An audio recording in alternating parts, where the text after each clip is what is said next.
Buenas noches, gloria a Dios. Nuevamente estamos entrando a sus hogares y poder disfrutar nuevamente de estos temas del capítulo 6 de Mateo en su versículo 10.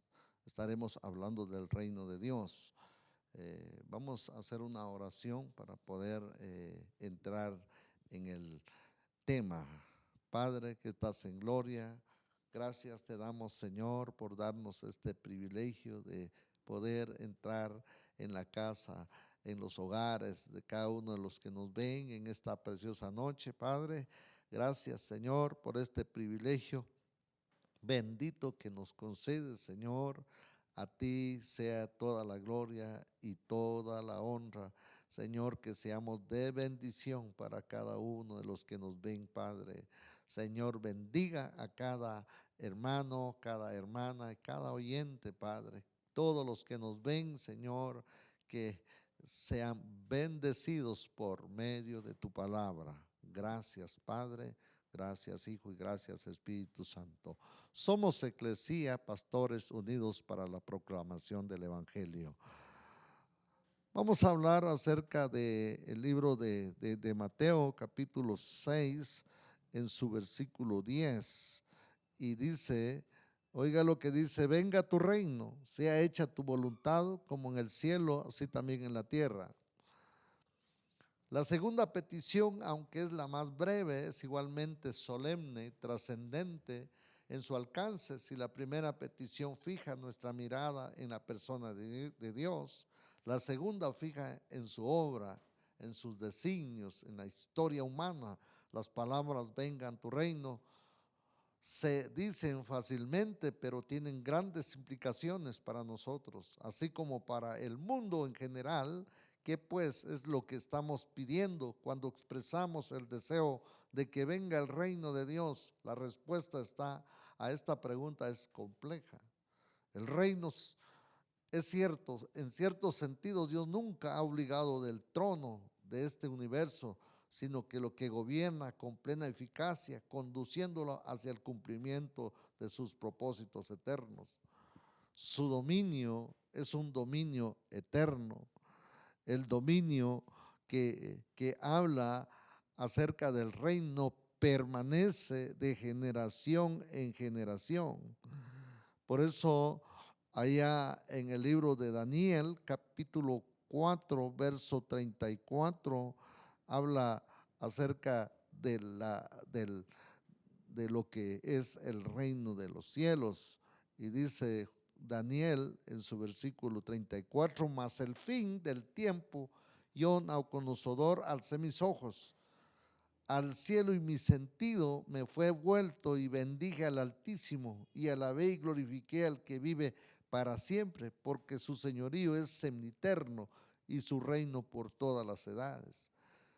Daniel explica de cómo Nabucodonosor, siendo un rey malo, este hombre viene y reconoce la inmensidad, se reconoce el señorío, reconoce de cómo él se da cuenta de que nuestro Dios está sobre todas las cosas. En este sentido podemos celebrar el hecho de que el mundo ya está bajo el reino de Dios y siempre lo estará el reino y ahora y para siempre. Lo mismo nos dice el libro de Segunda de Reyes, capítulo 19, verso 15. Lo mismo habla Salmos cuando dice que de él es la tierra y su plenitud y todos los que en él habitan. Lo mismo habla el Salmo 93:1, el Salmo 103:19. Él es quien controla los elementos. También dice en el Salmo 5:45, y dirige la historia en que sería de nosotros si no fuera así. Pero si Dios gobierna el universo, ¿qué sentido tiene orar que venga a su reino? Evidentemente la petición contempla otro nivel de la cuestión.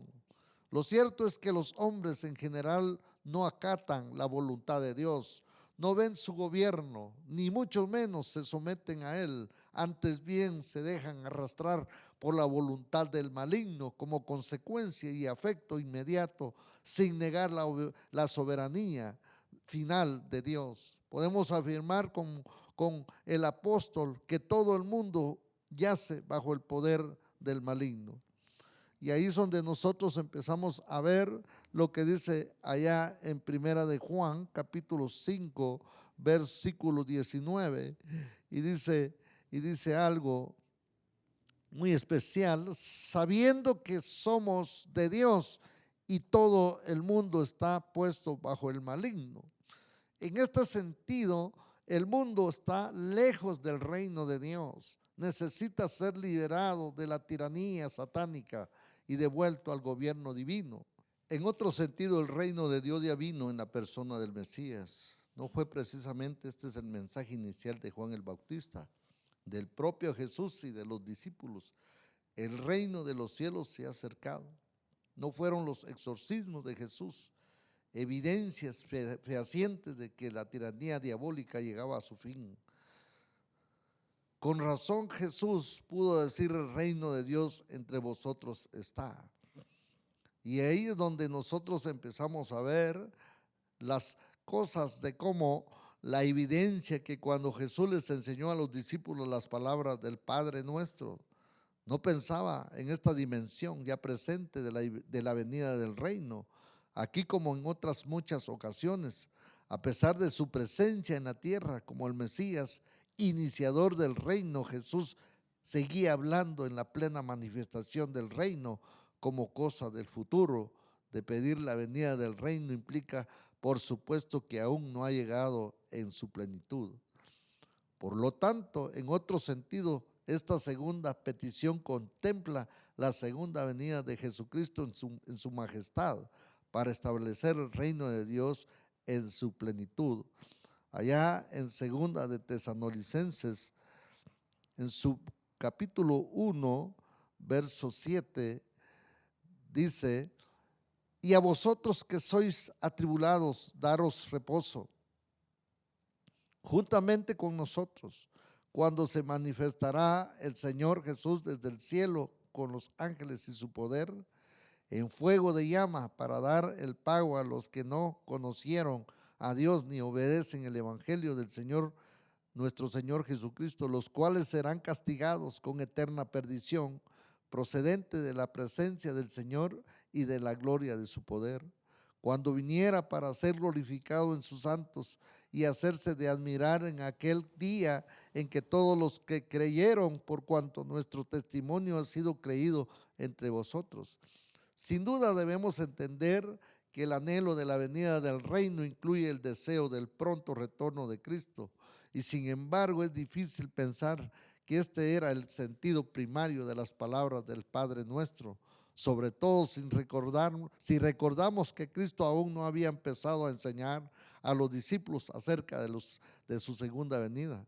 Por tanto, si el significado primario de esta petición no es ni el gobierno universal de Dios en el presente, ni la primera venida de Cristo en el pasado, ni tampoco su segunda venida en el futuro, cual es seguramente tiene que ver con la extensión del reino de Dios por medio del testimonio de los discípulos y, por supuesto, en base a la obra de Cristo mismo. Y si el reino se acercó a aquel momento a Israel a través de sus discípulos, en base a las obras del Cristo mismo, y si el reino se acercó en aquel momento a Israel a través de la presencia del Mesías, si el reino se acercó a él, sigue acercándose a las personas en cada generación a través de la iglesia. El pueblo del Mesías, cada vez que alguien abraza el evangelio y se somete al señorío de Jesucristo, el reino se extiende un poco más, como dijo el apóstol: el Padre nos libró del dominio de las tinieblas y nos trasladó al reino de su amado Hijo. Colosenses capítulo 1, verso 13.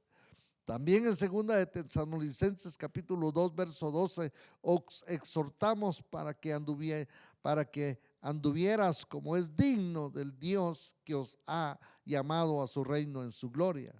En otras palabras, como ya hemos dicho, si la primera petición contempla la persona de Dios, la segunda contempla su obra. Desde antes de la fundación del mundo, Dios ha tenido la intención de formar un pueblo para sí, para que more eternamente en su reino. Pero Jesús pone en boca de reyes estas palabras: venid, benditos de mi Padre, heredad el reino preparado para vosotros desde la fundación del mundo. Cada conversión, cada incorporación de alguien dentro del pueblo de Dios, cada expresión de sumisión de nuestra voluntad humana, la de Dios, constituye una nueva venida del reino. Por cuanto los discípulos necesitan captar, constituye una nueva venida del reino, y captar una visión de este propósito divino e identificarse con ella en sus oraciones.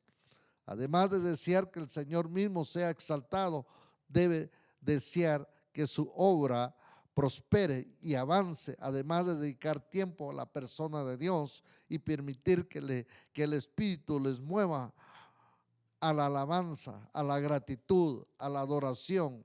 Deben meditar en la obra que Dios ha realizado en el mundo a lo largo de la historia y empaparse de la visión del reino que se está formando. Entonces deben convertirse esta visión en oración. En la historia de las misiones se ha demostrado repetidas veces que la entrada del reino de Dios en los corazones humanos requiere oración ferviente. Pero el crecimiento del reino no es solamente una cuestión numérica, también hace falta un crecimiento en profundidad y en calidad. Se trata no solo de la conversión e incorporación de nuevos ciudadanos, sino el crecimiento en la madurez de los que ya incorporados. Sería una hipocresía por nuestra parte orar por la extensión del reino en el mundo y a la vez estorbar la obra transformadora del Espíritu en nuestras propias vidas. En cada uno de nosotros el reino de Dios debe ser algo cada vez más real e intenso. Debemos estar cada vez más sometidos a la autoridad divina, porque el reino de Dios no está presente con nosotros, o mejor dicho, nosotros no estamos presentes en él mientras no hagamos la voluntad, y esto nos lleva a la tercera petición. La importancia que nosotros tenemos que tener de poder extender el reino de los cielos es que el reino de Dios descienda a nuestros corazones para darnos una transformación completa. Necesitamos nosotros pedirle al Señor que el reino de Dios nos transforme para poder llevar el mensaje de salvación. ¿Cuántas personas están esperando ese mensaje de salvación? ¿Cuánta gente está necesitado del mensaje de Dios? Pero nosotros no nos dejamos transformar por esa transformación que el Espíritu Santo quiere hacer en nosotros. Dios desea de nosotros esa transformación para llevar el mensaje. Por eso es bien importante conocer y dejarnos llevar por la guianza del Espíritu Santo, porque Dios ha venido para darnos vida y vida en abundancia, pero también el deseo de Dios es que nosotros extendamos por medio del Espíritu Santo el mensaje de salvación. Así que en esta noche, para mí es un privilegio el poder dar este mensaje y esperar de que tú lo hayas recibido con todo tu corazón. Gracias por permitirnos entrar en tus hogares, y esperando nuevamente de que estos mismos temas seguiremos dando de aquí en adelante, hablando siempre acerca del reino de los cielos. Que Dios te bendiga y que Dios te ilumine para poder seguir dándole toda la gloria al Señor. Muchas gracias. Yo estaré dejando el tiempo a nuestro hermano Vicente. Que Dios te bendiga. Buenas noches. Gracias, hermanos.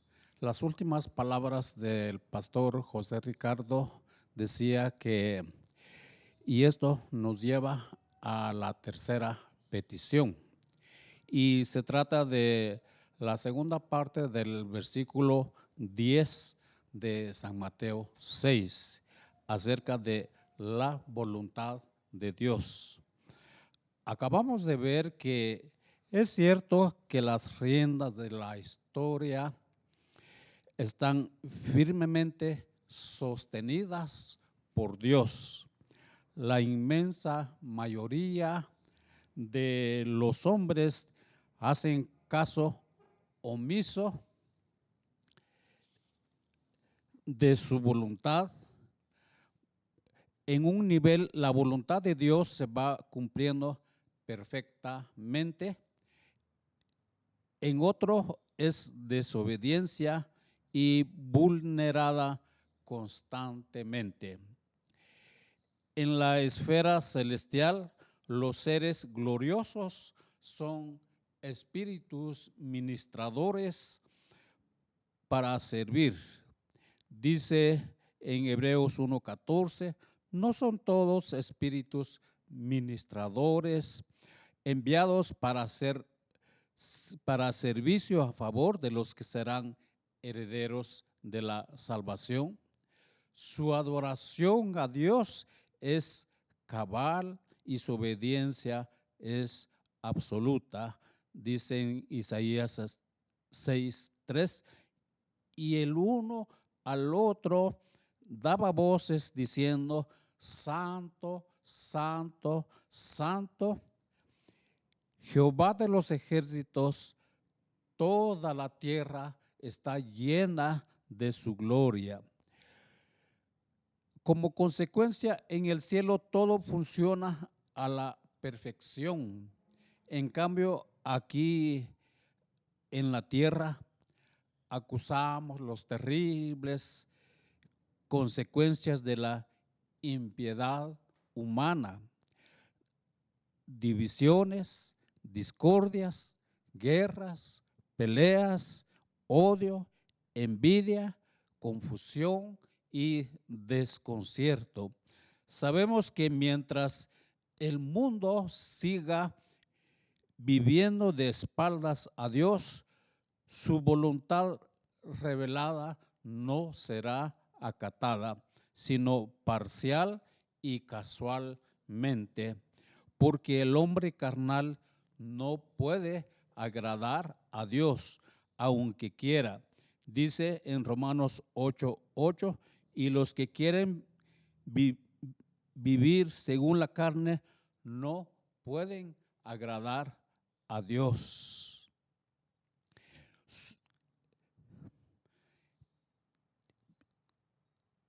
Entonces, pedir que su voluntad se haga en la tierra, por tanto, es desear la conversión y regeneración de nuestros prójimos.